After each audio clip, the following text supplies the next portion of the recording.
अब हम आते हैं टाइप्स ऑफ डेट फंड्स के अंदर। ठीक है, डेट फंड्स को ना हम मेनली 4 कैटेगरीज में डिवाइड कर सकते हैं ताकि हम इजीली से रिमाइंड कर सके उनको। ठीक है, फर्स्ट है मैच्योरिटी या फिर ड्यूरेशन के अकॉर्डिंग। सेकंड है गवर्नमेंट सिक्योरिटी या फिर कॉरपोरेट सिक्योरिटी के अकॉर्डिंग। थर्ड है हमारा banking and PSU fund. And fourth में हमारा था फ्लोटर फंड। ठीक है, अब हम इन चारों को ना एक एक करके कवर करेंगे, first, second, third and fourth. तो फर्स्टली हम आते हैं मैच्योरिटी एंड ड्यूरेशन पे। ठीक है, मैच्योरिटी में आता है 3 टाइप पे, overnight, liquid and money market.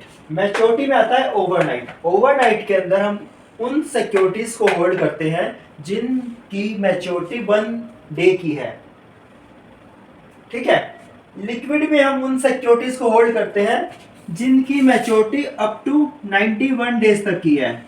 और मनी मार्केट में हम उन सिक्योरिटीज को होल्ड करते हैं जिनकी मैच्योरिटी 1 ईयर तक की है। अब हम आते हैं ड्यूरेशन वाले पार्ट पे।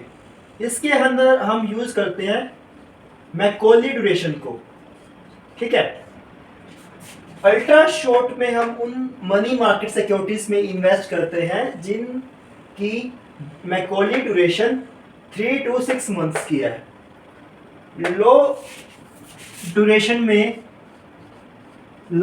फंड में हम उन सिक्योरिटीज में इन्वेस्ट करते हैं जिनकी मैकॉली ड्यूरेशन 6 to 12 मंथ्स के अंदर है।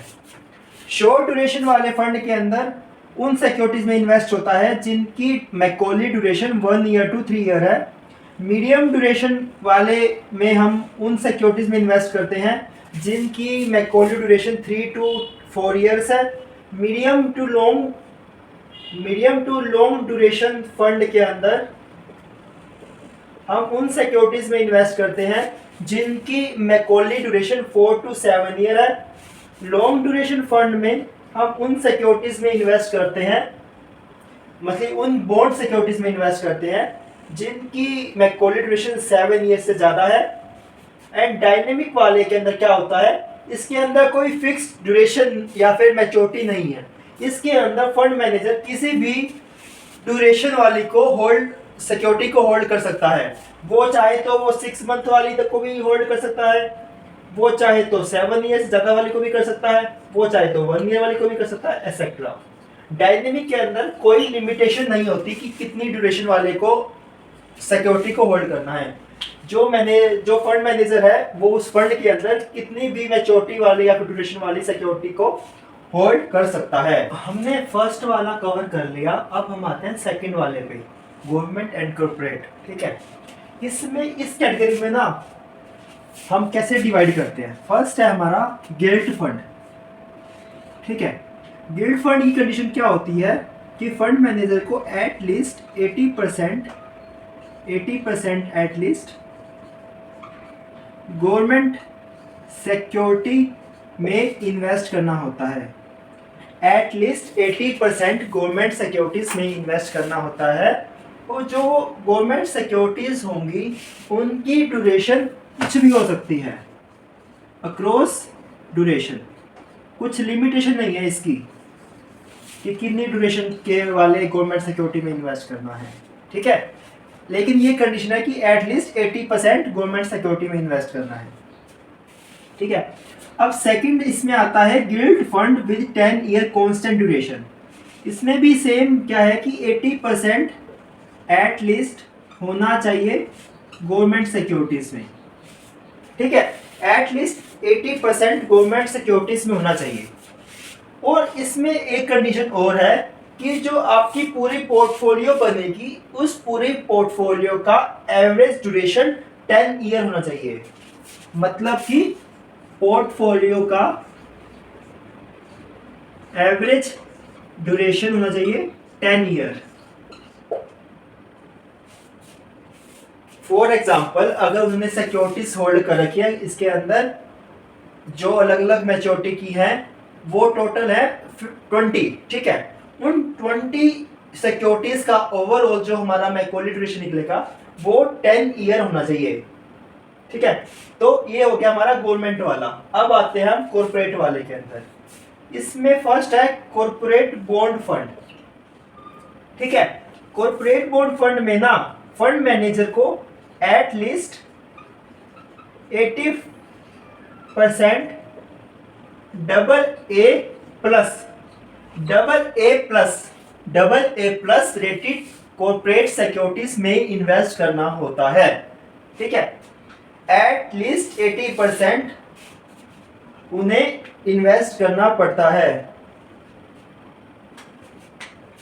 और इसके अंदर जो ड्यूरेशन होती है वो अक्रॉस ड्यूरेशन होती है, मतलब किसी भी ड्यूरेशन वाले में इन्वेस्ट कर सकते हैं, ठीक है।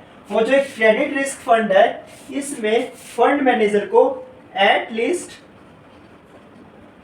65% AA या फिर बिलो रेटेड सिक्योरिटीज में इन्वेस्ट करना होता है। यहां पे होता है AA और अबाव, और यहां होता है AA और बिलो, ठीक है। यहां पे है AA+ और अबव रेटिंग वाली, और यहां पे है AA और बिलो रेटिंग वाली। तो ये इसमें कंडीशन होती है, ठीक है। तो हमारा सेकंड वाला भी कवर हो गया।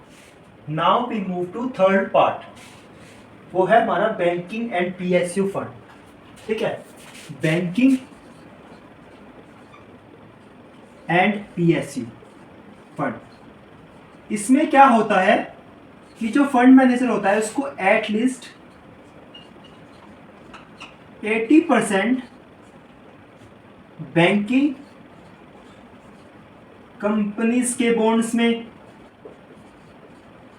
या फिर PSU कंपनीज के बॉन्ड्स में या फिर म्यूनिसिपल बॉन्ड्स में, या ठीक है एक्सेट्रा।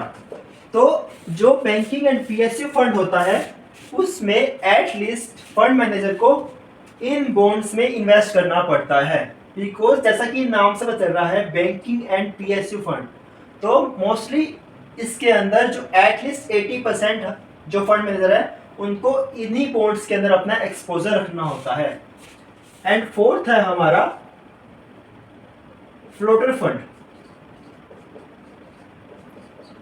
देखो क्या होता है, एक होते हैं फिक्स रेट बॉन्ड, एक होते हैं floating rate bond. Floating rate bond क्या होते हैं या फिर फ्लोटिंग रेट सिक्योरिटीज क्या होती हैं, उसके अंदर ना जो इंटरेस्ट रेट होता है वो फ्लोटिंग होता है, फ्लोटिंग इंटरेस्ट रेट।